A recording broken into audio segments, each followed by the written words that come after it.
So hello everyone, very good morning, very good evening and very good afternoon to all of you. I hope कि आप सभी लोग बढ़िया हैं। और आप जैसा सभी लोग जानते हैं कि हम एसएससी जीडी 2025 की प्रिपरेशन के लिए यहाँ पर प्रीवियस ईयर क्वेश्चन की प्रैक्टिस कर रहे हैं। और कल की क्लास तक मैंने 20 फरवरी 2024 में जो फोर्थ शिफ्ट में एसएससी जीडी का एग्जाम कंडक्ट हुआ था उसके 20 क्वेश्चन हम मैथ्स के प्रैक्टिस किए थे। आज की क्लास में हम 21 फेब को जो फर्स्ट शिफ्ट में एसएससी जीडी का 2024 का एग्जाम कंडक्ट हुआ था उसके मैथ्स के क्वेश्चन यहाँ पर प्रैक्टिस करने वाले हैं भाई। तो जो भी आप में से कोई पहली बार अगर आया है, चैनल को सब्सक्राइब जरूर करें, बेल आइकन को हिट करें ताकि नेक्स्ट वीडियो का नोटिफिकेशन आपके घर तक आ जाए। वीडियो पसंद आता है तो लाइक जरूर करें। टेलीग्राम चैनल को अगर ज्वाइन करना है तो लिंक डिस्क्रिप्शन में दिया है, जाकर आप टेलीग्राम चैनल ज्वाइन कर सकते हैं। आपके जो भी डाउट्स हैं आप वहां पर मुझे पोस्ट कर सकते हैं। तो चलिए हम स्टार्ट करते हैं। पेन कॉपी लेकर बैठिए, मैं बेसिक से एडवांस जो भी इसकी मेथड्स हो सकती है, जो बेस्ट मेथड हो सकती है वो आपको बताऊंगा। और सेम आपको पता है कि एसएससी के मैक्सिमम एग्जाम में ना पैटर्न रिपीट होते हैं, क्वेश्चन सेम रिपीट नहीं होते, लेकिन एक्चुअल में जो कंसेप्ट होता है वो रिपीट ही होता है। ठीक है, तो इसलिए ये प्रैक्टिस करना जरूरी है, जो कि आपके 2025 के जीडी के लिए बहुत ही इंपॉर्टेंट होने वाला है। ठीक है, और ये जो 53 54 शिफ्ट है इसमें 1000 के समथिंग क्वेश्चन पूरे प्रैक्टिस हो जाएंगे। तो आप लोग पूरी क्लासेस कंप्लीट कर लें। प्रीवियस जो 4 क्लासेस हो चुकी है उनको भी जाकर देख कर आए आप। जाकर आप प्लेलिस्ट में जाएंगे, आपको दिखेगा एसएससी जीडी प्रैक्टिस, उसमें प्लेलिस्ट में 2023 के एसएससी जीडी के पेपर भी डाले हुए हैं। ये 2024 24 का भी इसी में कंटिन्यू हो रहा है। ठीक है, चलिए तो हम स्टार्ट करते हैं। पहला क्वेश्चन आपकी स्क्रीन के ऊपर ये रहा। फर्स्ट क्वेश्चन बोल रहा है average age of 22 teachers is 64। 22 teacher 22 शिक्षकों की औसत आयु, 22 टीचरों की औसत आयु 64 वर्ष है। कितनी है? 64 ईयर्स है। ठीक है, after involving a new teacher that the group average increase by 1 year. देखिए, कोई नया टीचर आता है ना, तो उससे जो एवरेज है वो 1 साल बढ़ जाता है, मतलब 65 ईयर हो जाता है। मैंने आपको एक कंसेप्ट बताया एवरेज का, कि अगर कोई भी व्यक्ति आता है, अगर वो जितना एवरेज है उतने ही किलोग्राम का आता है तो एवरेज पर कोई फर्क नहीं पड़ेगा, या जितना एवरेज है उतने ही किलोग्राम का जाता है तो उससे भी कोई फर्क नहीं पड़ेगा। लेकिन यहाँ पर देखिए, अगर हम बोलते हैं कि वो व्यक्ति 64 किलोग्राम का ही आया हुआ होता तो एवरेज पर कोई चेंज नहीं होता। लेकिन यहाँ पर एवरेज एवरेज जो है वो एक बढ़ गया। कितने लोगों का एक बढ़ गया? टोटल अब 23 हो गए ना, तो टोटल एक एवरेज बढ़ा, टोटल 23 लोगों का ज्यादा हो गया, मतलब कितना? टोटल 23 साल बढ़ गया ना, 23 ईयर्स बढ़ गया। अच्छा, ये 23 ईयर क्यों बढ़ा होगा? क्योंकि जो टीचर आया हुआ है ना, जो नए टीचर को इन्वॉल्व किया ना, वो 64 ईयर का नहीं आया है, वो 23 साल ज्यादा का आया है। 23 साल ज्यादा का आया है, 23 साल ज्यादा का आने का मतलब वो सर 87 ईयर का रहा होगा। क्या इतनी बात क्लियर हुई? ये था इसका बेसिक तरीका। दूसरी अप्रोच में बता देता हूं, अगर आपको ये समझ में नहीं आती है तो। 22 शिक्षकों का औसत जो उम्र है वो 64 वर्ष है, 64 ईयर से। आपसे बोला जा रहा है कि 23 मतलब एक के ऐड होने के बाद इनकी औसत वर्ष 65 साल हो जाती है। तो बताइए, वो जो एक टीचर आया वो कितने वर्ष का था? तो मुझे बताइए, ये तो टोटल नंबर हो गए, इतने टीचर्स थे, ये एवरेज हो गया। आपको पता है कि एवरेज मतलब होता है टोटल सम अपॉन में नंबर्स। ठीक है, तो यहां से अगर मुझे सम निकालना तो सम क्या होगा? एवरेज में अगर मैं टोटल नंबर्स जितने उनको मल्टीप्लाई कर दूंगा तो वो सम हो जाएगा। तो यहाँ पर इन दोनों का सम निकालने के लिए क्या करेंगे हम? 22 इंटू में 64 करेंगे, तो वो कितना हो जाएगा? 22 फोर ज़ा 88, 8 कैरी ओवर। 24 6 ज़ा कितना हो जाएगा? 132 और 8 140। तो ये हो गया इतना। उसके बाद अगर मैं इसका देखता हूँ तो 23 लोगों का 65 हो गया। तो 23 5 ज़ा कितना हो जाएगा? 115 का 5, 11 कैरी ओवर। 23 6 ज़ा कितना होगा? तो 120 और 18 138, तो 149 हो जाएगा 11 हेड होने के बाद, 149। तो आप देखेंगे कितना बढ़ गया टोटल सम। सम जितना बढ़ेगा उतना ही एक्चुअली में वो टीचर आया होगा।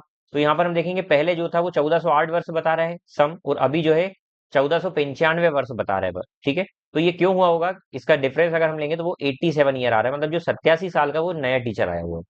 तो ये बेसिक तरीका है। अच्छा, यहाँ से है ना, हम शॉर्ट ट्रिक भी बना सकते हैं। यहाँ से हम शॉर्ट ट्रिक भी बना सकते हैं। कैसे? हमको इनका डिफरेंस लेना है ना। देखिए, तो 23 इंटू 65 में हमको डिफरेंस लेना है 22 इंटू में 64 का लेना है। तो यहाँ पर हम क्या करेंगे? देखिए, अगर मैं यहाँ पर 23 को, क्या मैं ऐसा लिख सकता हूँ? 23 को अगर मैं चाहता हूँ तो इसको 22 माइनस भी 1 लिख सकता हूँ।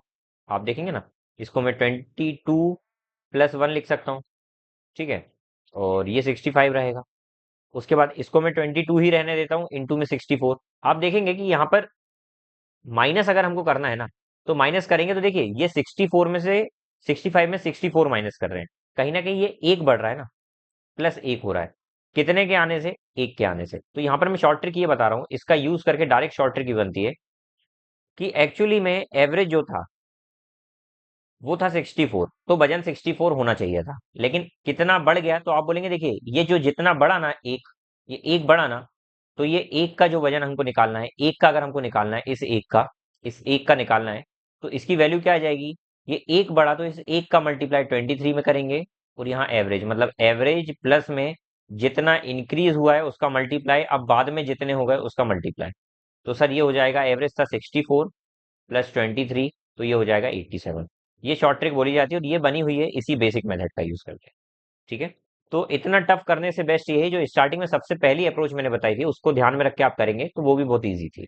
ठीक है, चलिए नेक्स्ट क्वेश्चन देखते हैं। Find the value of this, इसकी वैल्यू निकालना है। तो सिंप्लीफिकेशन की जब भी क्वेश्चन आते हैं मैक्सिमम में बोर्ड मास का यूज होता है। आपने बोर्ड मास पढ़ा होगा आई होप।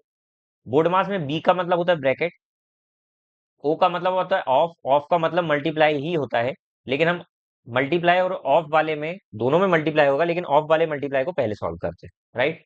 डी का मतलब होता है डिवीजन, एम का मतलब होता है मल्टीप्लीकेशन, ई का मतलब होता है एडिशन, एस का मतलब होता है सब्ट्रैक्शन। तो यहाँ पर हम देखते हैं सबसे पहले ब्रैकेट सॉल्व करते हैं। तो यहाँ पर ये ब्रैकेट में देखिए 27 और ये लिखा हुआ है, यहाँ पर देखिए 15 माइनस 14 करूंगा तो ये 1 हो जाएगा, तो ये 5 और 1 बचेगा तो 5 ही हो जाएगा ये, राइट। यहाँ डिवाइड करते तो ये कितने बार में जाएगा, 24, 25 के टेबल में 32 टाइम्स में चला जाए। ठीक है, तो यहाँ पर बचेगा 27 इंटू में 50, इस पूरे के डिवाइड में जाएगा 25, पूरे के डिवाइड में क्योंकि ये ब्रैकेट लगा हुआ है ना, तो ये पूरे के डिवाइड में आ रहा है। इंटू में 5 इंटू 1, ये 5 इंटू 1 5 ही कर दिया मैंने, प्लस 32। ठीक है, चलिए ये 5 से 5 बार में 25, 5 10 जा, तो ये हो जाएगा 270 प्लस 32। अच्छा गलती ना करें इनको पहले ऐड करने का, क्योंकि एडिशन बाद में होता है, मल्टीप्लीकेशन पहले होता है और डिवीजन भी पहले होता है। तो इन दोनों को ऐड करेंगे तो आपका आंसर आएगा 302, 302 आपका आंसर है।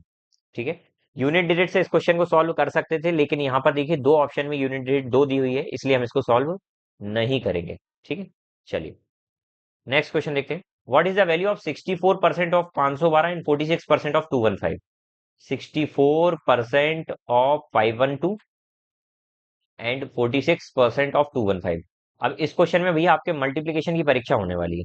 ठीक है, हम क्या करेंगे, इसमें से परसेंट कॉमन लेकर अगर मैं नीचे लिख देता हूं तो वो 100 आ जाएगा, और यहाँ पर भी 46 इंटू में 215 करके 100 नीचे लिख सकता हूँ मैं। अच्छा 100 को अभी टच मत करिए, पहले मल्टीप्लाई कर लीजिए। ठीक है, यूनिट डिजिट से हम कर सकते थे, लेकिन सभी में 58 58 58 आ रहा है तो पॉसिबल नहीं है, चारों ऑप्शन में unit digit tens digit same है, तो हमको पूरा सॉल्व करना पड़ेगा। चलिए, तो 64 का टेबल किसी को याद होता नहीं है ये मुझे पता है, लेकिन यदि आप मेरी सिंप्लीफिकेशन वाली वीडियो देखकर आएंगे ना, तो उसमें मैंने आपको मल्टीप्लिकेशन करने का शॉर्ट तरीका बताया हुआ है, उसी का यूज करके हम ब्रेकिंग मेथड का यूज करके इसको सॉल्व करेंगे। 64 टू सा कितना होगा, 128, 128 का 8 आ जाएगा, 12 कैरी ओवर। 64 वन जा 64 और 12 ऐड करेंगे तो 76 का 6 आ जाएगा, 7 कैरी ओवर। 64 फाइव जा हो जाएगा 320, और 320 में 7 जोड़ेंगे तो 327, ये आ गया।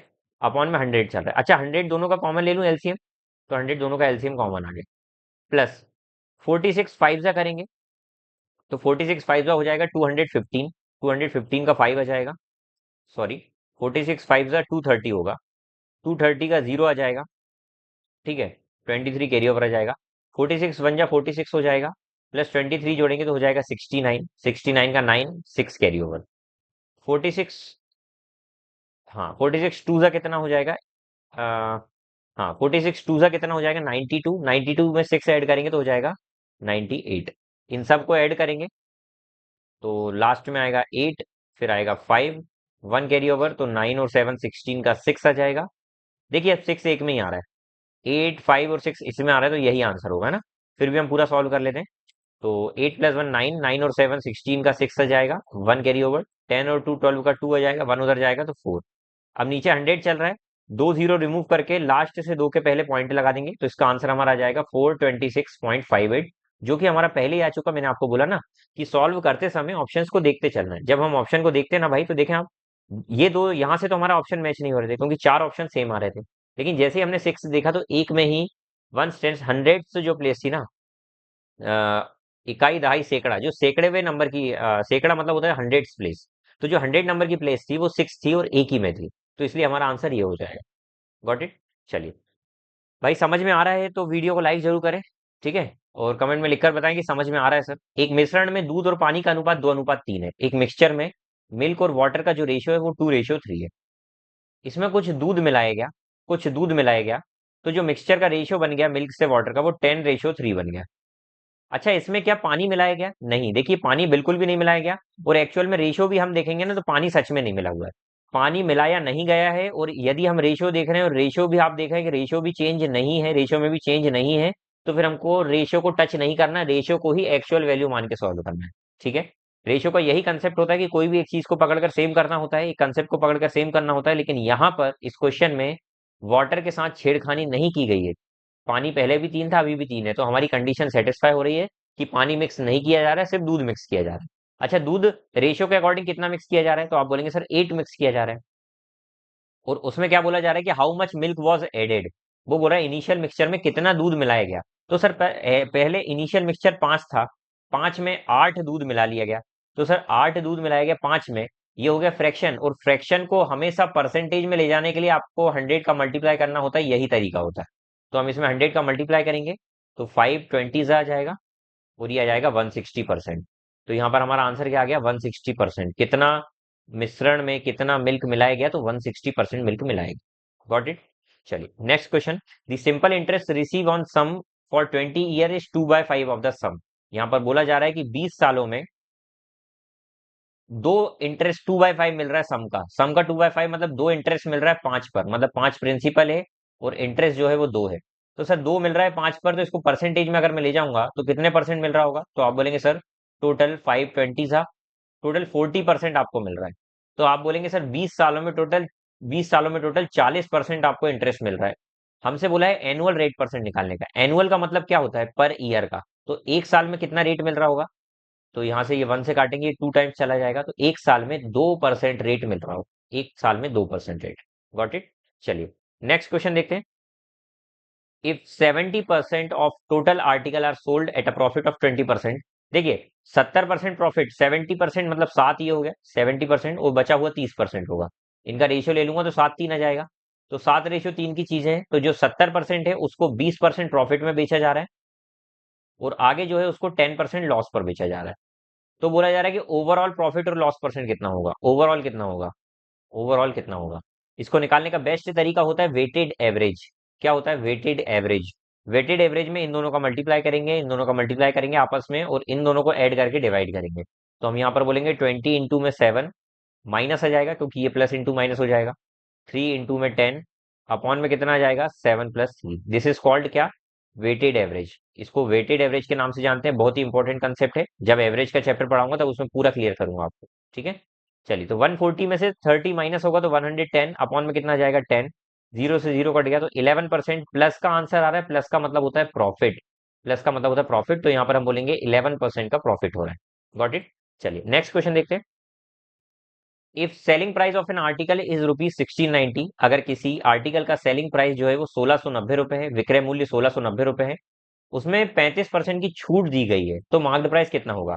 अच्छा, मार्क्ड प्राइस और सेलिंग प्राइस का रिलेशन क्या होता है भाई? इनका रिलेशन बहुत ही अच्छा होता है, और वो क्या होता है कि 35% का डिस्काउंट दिया गया। 35% डिस्काउंट मतलब कि अगर मार्क्ड प्राइस 100 था, तो इस पर 35% का डिस्काउंट देकर इसको 65% में बेचा गया होगा। और एक्चुअली में 65% की वैल्यू दी हुई है, आपको 100% की वैल्यू निकालना है। तो क्या बोलेंगे भैया? आप बोलेंगे जो 1690 है वो 65% के बराबर है, और निकालना कितने की वैल्यू? 100 की। तो यही कंसेप्ट होता है चॉकलेट कंसेप्ट। 13 5 जा 65, 13 13 जा 0, 5 26 जा 130, तो इसका आंसर आ जाएगा 2600। 2600 रुपए उस वस्तु का मार्क्ड प्राइस रहा हो। ठीक है, चलिए अगला क्वेश्चन देखते हैं। इसको एवेल्युएट करना है, बहुत ही इजी क्वेश्चन है। ब्रैकेट में जाएंगे तो 9 में से 4 गया 5। अब मल्टीप्लाई पहले होगा या डिवाइड? डिवाइड पहले होगा, तो आप बोलेंगे 6 + 2 × 5 डिवाइडेड बाई 2। तो अब इस तरीके से लिख के काट सकते हैं, कोई इशू नहीं है। फिर कितना आ जाएगा? 11। तो 11 is the answer of this question. ठीक है, चलिए नेक्स्ट क्वेश्चन पे चलते हैं। What is the value of this? इसकी वैल्यू निकालना है। तो हम बोलते हैं आप पॉइंट को इग्नोर कर दो। पॉइंट को इग्नोर करेंगे तो सिर्फ 5 बचेगा, 5 का स्क्वायर होता है 25। इधर भी पॉइंट को इग्नोर करेंगे तो 5 का स्क्वायर हो जाएगा 25। अब क्या करना है? जितने के पहले, जितनी डिजिट के पहले पॉइंट था उसके डबल डिजिट के पहले पॉइंट लगा देना है स्क्वायर करने के बाद। तो यहाँ 1 के पहले पॉइंट था और यहाँ 2 के पहले पॉइंट था, तो सर 1 का डबल होता है 2, तो 2 के पहले पॉइंट लगाएंगे तो ये 2 के पहले पॉइंट लग गया, और कुछ नहीं था तो 0। ठीक है, अब यहाँ 2 के पहले पॉइंट था, इसका स्क्वायर कर दिया तो 4 के पहले पॉइंट लगाएंगे, तो 1 2 एक और आना चाहिए, एक और आना चाहिए उसके बाद पॉइंट, तो यहाँ पर मैं 0 0 लिख देता हूँ, कुछ नहीं तो ये आ जाएगा 0.0025। क्या इतना समझ में आया? तो सर यहाँ पर इन दोनों को ऐड करना है हमको, इन दोनों को ऐड करेंगे तो आंसर आएगा 0.2525। किसी को एडिशन नहीं आ रहा तो देखिए भाई, बस पॉइंट में ऐड करने का मतलब ये है कि आपको पॉइंट के नीचे पॉइंट लेना है, बाकी आपको एज इट इज लिख देना है। ठीक है, तो आंसर आ जाएगा 0.2525। क्या इतना क्लियर हो गया भाई? क्लियर हो गया तो बताइए। ठीक है, चलिए अगला चलते। The ratio of income to the expenditure, income का एक्सपेंडिचर के साथ जो रेशियो है वो 19:13 है। अच्छा, इनकम एक्सपेंडिचर और सेविंग में कुछ रिलेशन होता है ना? आपकी जो इनकम होती है वो एक्सपेंडिचर प्लस सेविंग को मिलकर बनती है। तो सर अगर इनकम 19 है, उसमें से खर्च आप 13 कर रहे हैं, तो सेविंग आप ऑब्वियसली 6 कर रहे होंगे, तो तीनों के रेशियो आ गए। वो बोल रहा है अगर फैमिली का एक्सपेंसेस इतना है, एक्चुअली में हमको यहाँ रेशियो में दिख रहा है 19, लेकिन वो बोल रहा है एक्चुअल में कितनी है, 29,510, 29,510 रुपए उनका एक्सपेंसेस है। तो आपको उसकी सेविंग निकालना है। सेविंग जब भी निकालेंगे तो आंसर जो है वो 3 का मल्टीपल होना चाहिए। 3 का मल्टीपल जो 2 से भी डिवाइड हो, 3 से भी हो। तो 3 से डिवाइड होने वाला कौन कौन रहेगा देखिए। क्या 3 से डिवाइड होने का मतलब क्या है? कि किसी भी संख्या के अंकों का योग 3 से कटना चाहिए। If sum of digit divisible by 3 then the number is also divisible by 3। ये डिविजिबिलिटी रूल होता है 3 का। तो यहाँ पर हम देखेंगे सर, 2 2 4, 4+4 8 और 9 ये तो कट रहा है सर 6 से। 12+13 ये नहीं कट रहा है। 15 और 16 ये भी नहीं कट रहा है। दो ऑप्शन तो नहीं कट रहे हैं, लेकिन ये भी कट रहा है देखो। ये दो ऑप्शन कट रहे हैं, तो आप इनमें से तुक्का मार सकते हैं, लेकिन तुक्का नहीं मारना है, सॉल्व कर लेना है। ठीक है, अगर एक ही ऑप्शन होता तो हमारा आंसर आ जाता। ठीक है, तो 29,510 किसके बराबर है? 19 के बराबर है। निकालना क्या है भाई? Find the saving. सेविंग मतलब 6 की वैल्यू निकालना। 19 वन जा 19 हो गया, 105 आ गया। 19 फाइव जा 95 हो गया, 9 बचा। फिर 19 5 बचा ना। हाँ 9, एक सेकेंड, कहाँ थे हम? हाँ 19 वन जा 19, 19 वन जा 19 आ जाएगा। कितना बचा? 10 कैरी ओवर। 19 के टेबल में 105 आता है क्या? नहीं। 19 फाइव जा 95 हो गया, 10 बचा, तो 101 आ गया। फिर 19 फाइव जा 95 फिर करेंगे, कितना बचा? एक सेकेंड, 6। कहीं पर तो मिस्टेक हो रही है भाई, कहीं पर हम मिस्टेक कर रहे हैं। Ratio of income to expenditure, income से एक्सपेंडिचर का रेशियो 19:13 है। फैमिली का एक्सपेंसेस इतना है। एक सेकंड, ये 13 की वैल्यू है ना? 13 की वैल्यू है ना? क्योंकि एक्सपेंसेस है यहाँ पर, ये 13 आएगा। ठीक है, एक्चुअल फिर से लिख देता हूँ। 29,510 जो है वो 13 की वैल्यू है, एक्सपेंसेस 6 की वैल्यू निकालना है। 13 2 जा 26, 13 2 जा 26, 13 7 जा 91, 0, 6 0 0, 6 7 जा 42 का 2, 20 एक ही में आ रहा भाई, यही आंसर है, सॉल्व करना ही नहीं है। 20 लास्ट में आ गया, वही आंसर है, पूरा सॉल्व कर देंगे तो 13,620 ही आएगा। ठीक है, चलिए अगला क्वेश्चन देखते हैं।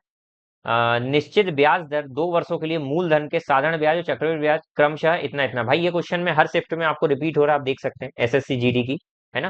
तो एसएससी में यही है कि भाई जो शिफ्ट में चलता आया वही चलता रहता है, और इसी कारण से जिन बच्चों का एग्जाम स्टार्टिंग की शिफ्ट में होता है ना, उनके कंपेयर में जिनका एग्जाम लास्ट के शिफ्ट में होता है, उनको थोड़ा सा फायदा हो जाता है। क्या? कि अगर वो पहले की शिफ्ट देखकर चले जाते हैं, तो बाद वाली शिफ्ट में उसी पैटर्न के क्वेश्चन रिपीट होते हैं, तो उनको मैथ्स में फायदा हो जाता है। इसी कारण से एसएससी ने इस साल से भी एनालिसिस बंद करा दिया है। क्योंकि देखिए एनालिसिस होने से क्या होता था, एसएससी वालों से पेपर मतलब इतने सारे क्वेश्चंस क्रिएट नहीं हो रहे हैं। चाहते तो वो अलग अलग पैटर्न के रख सकते हैं हर सेट्स में, लेकिन सेम ही पैटर्न वो रिपीट करते हैं। उससे क्या होता है, जिनकी स्टार्टिंग शिफ्ट होती है उनको पता नहीं होता है, उनके लिए न्यू होता है। लेकिन जिनकी लास्ट में शिफ्ट होती है वो पूरा पहले से पढ़कर जाते हैं और उनका फायदा हो जाता है। ठीक है, तो इसीलिए अभी एनालिसिस यूट्यूब पर बंद है, आप देख रहे होंगे। ठीक है, और एसएससी सीजीएल की आंसर की आने वाली है भाई, जैसे ही आंसर की आती है आपको पूरे क्वेश्चन पेपर उसके भी एनालाइज कराए जाएंगे। ठीक है, चलिए तो देखते हैं। निश्चित ब्याज दर पर 2 वर्षों के लिए एक मूलधन, साधारण ब्याज और चक्रवृद्धि ब्याज धन क्रमशः इतना इतना है। देखिए भैया, 2 वर्षों के लिए एसआई और सीआई जो है वो 12,000 है और 14,400 है। अच्छा, एसआई जो है हर साल 6-6 हजार मिला होगा, बराबर मिलता है एसआई तो। लेकिन ये जो है सीआई, पहले साल में तो 6,000 मिला होगा, लेकिन सेकंड साल में कितना मिला होगा? ये सेकंड साल में 8,400 मिला। ऐसा क्यों हुआ होगा? इतना ये 2400 एक्स्ट्रा क्यों मिला होगा? सर हमने ये देखा हुआ है कि दूसरे साल में ब्याज पर भी ब्याज मिलता है। तो पहले साल तो 6,000 मिल गया, ठीक है। अब ये जो दूसरे साल मिला ना, इसमें 6,000 तो नॉर्मल ब्याज मिला होगा, जो 2400 एक्स्ट्रा मिला है वो इस पर ब्याज मिला है। तो कहीं ना कहीं ये 2400 जो है 6,000 पर मिला होगा, और यही तो हम रेट परसेंट के नाम से जानेंगे ना। क्या इतनी बात समझ में आई? तो आप यहाँ पर बोलेंगे ये कट गया सर, ये कट गया, तो रेट परसेंट के नाम से इसको जानेंगे। तो ये हो जाएगा 12 2 ज़ा 24, 12 5 ज़ा, तो 2/5 का मतलब परसेंट में जाने के लिए 100 का मल्टीप्लाई करेंगे ना, इस पूरे में 100 का मल्टीप्लाई, तो वो कितना हो जाएगा? 40%। तो एक्चुअली में रेट परसेंट तो आपका 40% है, लेकिन 40% रेट परसेंट आ गया, उसने क्या बोला है कि प्रिंसिपल निकालना है। अच्छा 40% रेट परसेंट आ गया है, मतलब 2 सालों में इतना, तो मतलब ये 80% की वैल्यू रही होगी, ये 80% की वैल्यू है। तो सर 80% 12,000 के बराबर है, और आपको यदि प्रिंसिपल निकालना है तो वो 100% होता है। 8 से ये कट जाएगा, 8 1 ज़ा 8, 8 4 ज़ा 32, नहीं नहीं नहीं, 8 1 ज़ा 8, 8 4 ज़ा 32, हाँ 8 बचा, 8 10, हाँ 8 1 ज़ा 8, क्या हो रहा है ये? यहाँ पर आ रहा है 1200 अपॉन में 8 इंटू में 100, मैं ये बोल रहा हूँ 8 1 ज़ा 8 हो जाएगा, 4 बचा, 8 5 ज़ा 40 हो जाएगा, 0, तो 15,000 आंसर आ जाएगा। 15,000 आंसर आ जाएगा ये रहा।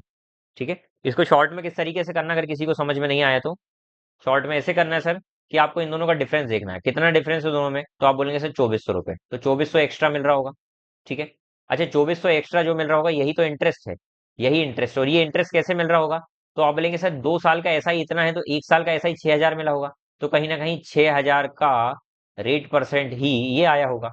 तो 6,000 का रेट परसेंट ये आया होगा, तो 2400 डिवाइडेड बाई 6,000, और ये परसेंट हटाकर नीचे 100 आएगा, तो ये 100 उधर जाकर मल्टीप्लाई में हो जाएगा, इक्वल टू में आर, तो यहाँ से आर की वैल्यू हो जाएगी 40%। अच्छा ये रेट परसेंट 40% आ गया। सिंपल इंटरेस्ट 2 साल का 12,000 था, या 1 साल का 6,000 था, तो आप डायरेक्ट भी कर सकते हैं कि 40% की वैल्यू 6,000, आपको निकालना 100% की वैल्यू, तो 100% की वैल्यू हो जाएगी 15,000। ठीक है। ये था भाई बेस्ट तरीका। नेक्स्ट क्वेश्चन देखते हैं। अरविंद एक काम को 20 दिनों में और बख्शी 22 दिनों में पूरा कर सकता है। Arvind can do a piece of work in 20 days, Arvind जो है वो 20 डेज में काम कंप्लीट कर सकता है, and Bakshi can do the same piece of work in 22 days.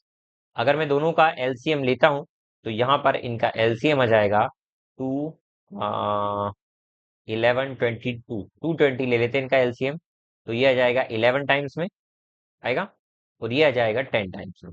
ठीक है। यहाँ पर बोला गया कि दोनों साथ में 5 दिन तक काम करते हैं, तो दोनों साथ में 21 करके 5 दिन तक काम करा, तो कितना हो जाएगा? 105 कंप्लीट हो गया। 105 काम कंप्लीट हो गया, तो 115 काम रिमेनिंग बचा, तो वो बोल रहा है कितना फ्रैक्शन वर्क बचा, तो 115 बचा है 220 में से। बस इन्हीं का ले लेते एलसीएम, 5 2 ज़ा 10, 5 3 ज़ा 15, 5 4 ज़ा 20, 5 4 ज़ा, तो 23/44 काम बच गए। ठीक है। अच्छा इसको करने का मेरी नज़र में एक और तरीका भाई, पता नहीं आपको कैसा लगता है वो तरीका।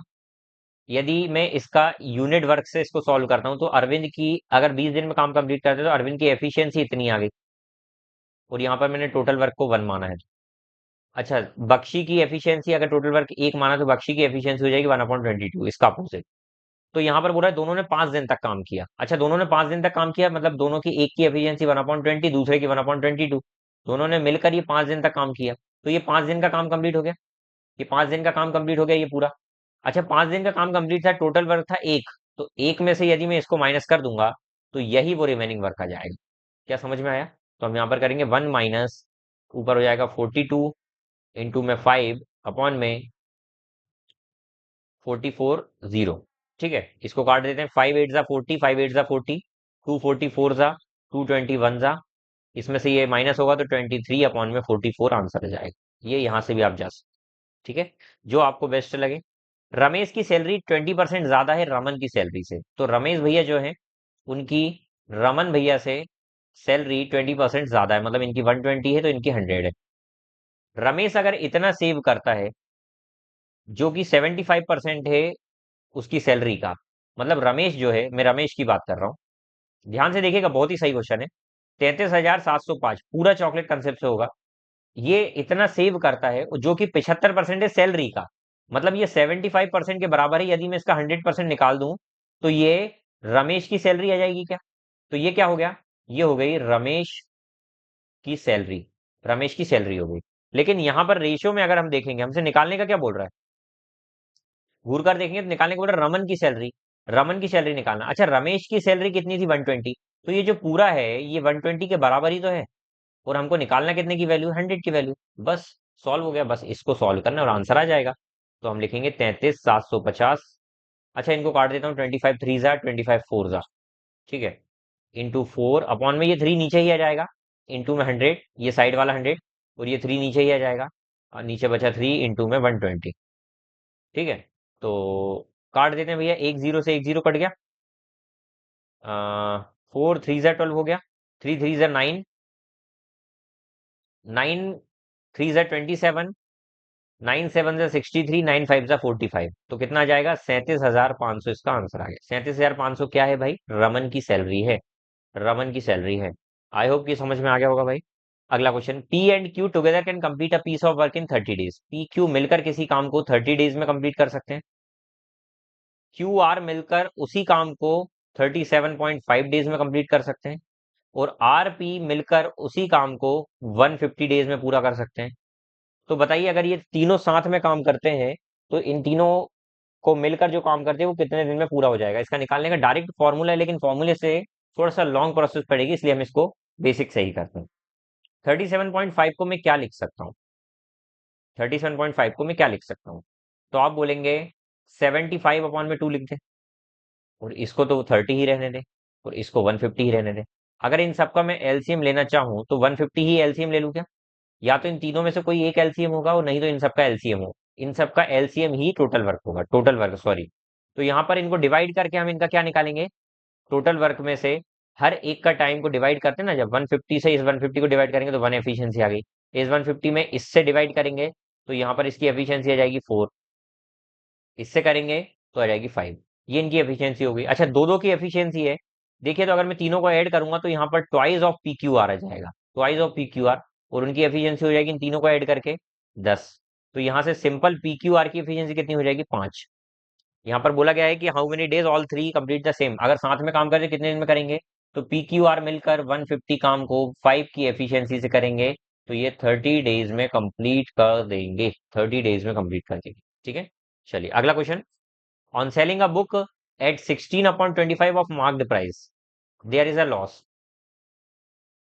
अगर बुक को वो 16 अपॉन 25 में बेचता है, मतलब 25 का अगर उसका मार्क्ड प्राइस, देखो of the marked price 16 of 16 upon क्या बोला है? 16 अपॉन 25 ऑफ मतलब मल्टीप्लाई ऑफ मार्क्ड प्राइस। इसका मतलब कि सर इसका जो सेलिंग प्राइस है और एमपी है उसका रेशियो हम यहाँ से निकाल देंगे ना, तो क्या आ जाएगा कि आप बोलेंगे ये एमपी है सर और ये सेलिंग प्राइस, ठीक है।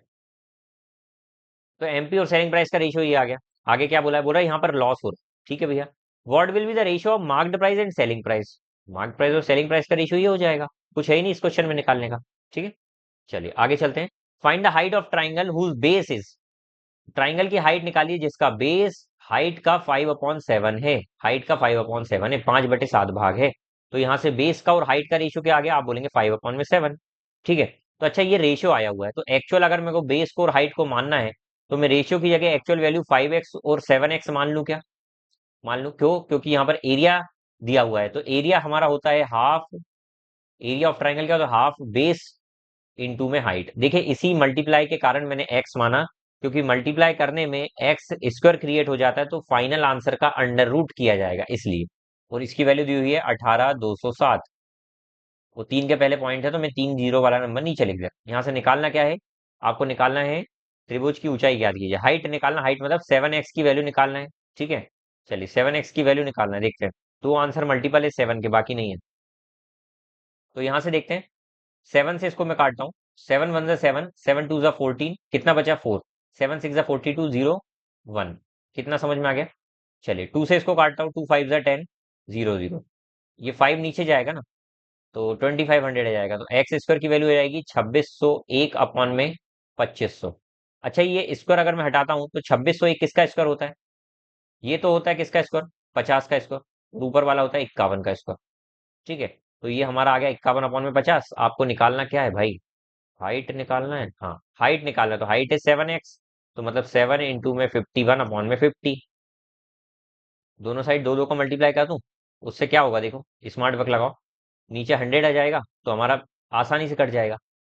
तो ये हो जाएगा 102 और 14 तो 714, और दो हटाकर दो के पहले पॉइंट, तो 714 आपका आंसर है, ठीक है। चलिए अगला क्वेश्चन देखते हैं। The average income of 35 employ, 35 employ की जो एवरेज इनकम है वो के रुपीज है। कितनी? के रुपीज है। यदि मैनेजर की भी इंक्लूड कर ली जाए, मतलब एक और मैनेजर आ जाए जिसकी 19,000 है, तो जो एवरेज इनकम है वो 19,000 हो जाती है, 19,000 हो जाती है। और मैनेजर की इनकम कितनी है? 54,000। अच्छा, एक व्यक्ति जो आ रहा है वो 54,000 लेकर आ रहा है। इसका अपोजिट करता हूँ, यदि व्यक्ति जाता तो 54,000 लेकर जाता, 54,000 लेकर जाता। ठीक है। लेकिन एक बात बताइए मुझे, 19,000 एवरेज हो जाए, ठीक है, 54,000 लेकर जा रहा है। अगर 19,000 लेकर जाता तो यहाँ पर एवरेज 19,000 ही लेता रहता। लेकिन ये भैया 54,000 ले गया। 54,000 ले जाने का मतलब कितना? 54,000 लेकर जा रहा है, मतलब कितना एक्स्ट्रा लेकर जा रहा है। मतलब अगर मैं मैनेजर को रिमूव करता हूँ, मतलब अपोजिट में आता हूँ, जैसा पिछला क्वेश्चन करा था ना भाई, सेम वही क्वेश्चन है एवरेज का, फर्स्ट क्वेश्चन जो करा था, लेकिन इसमें मैंने चेंज कर दिया।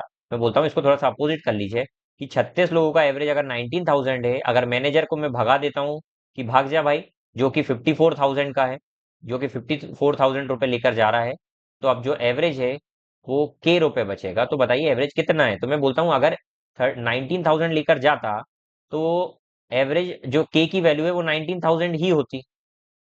लेकिन 54,000 लेकर गया, मतलब 35,000 ज्यादा लेकर गया, 35,000 ज्यादा लेकर गया।